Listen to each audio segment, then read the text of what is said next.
what these keys unlock.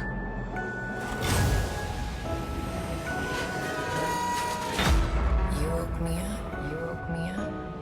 You have no idea what's coming. There is a crazy evil thing who wants these keys. Whatever you think you understand about those keys, you don't.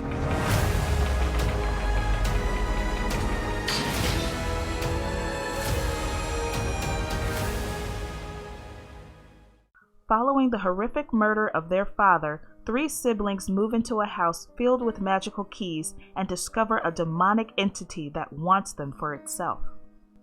As a skeleton key collector, I've always been fascinated by their design and the stories behind the doors they unlock, which is why I was really drawn to this franchise when I saw the keys in the trailer. The question is, does the series live up to my expectations? What I liked.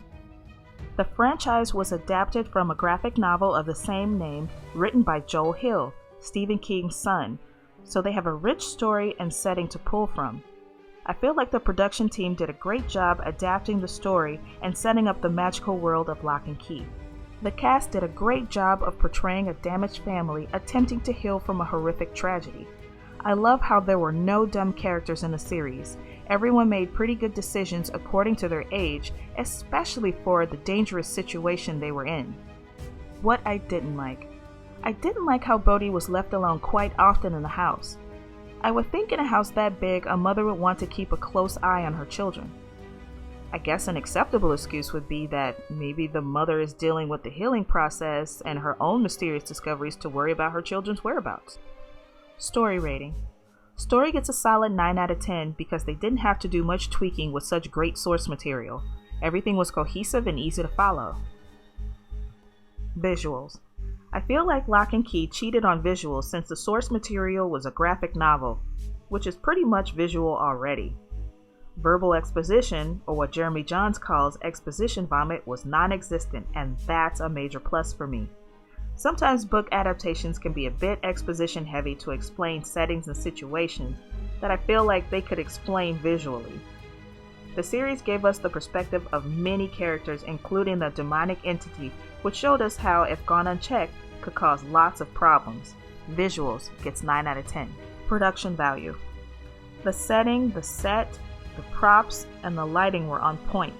It appears the production team had a meticulous attention to detail. Everything felt real and tangible and magical. I give production value 9 out of 10.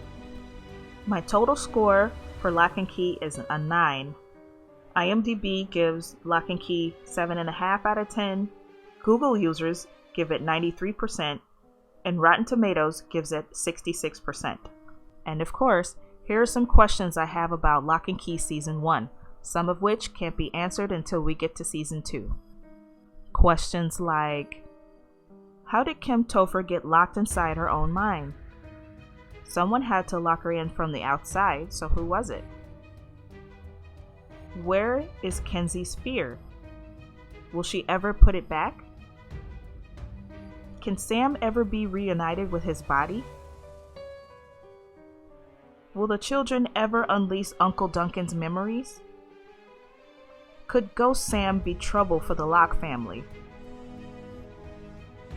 What are Dodge's abilities? She seems pretty useless without the keys.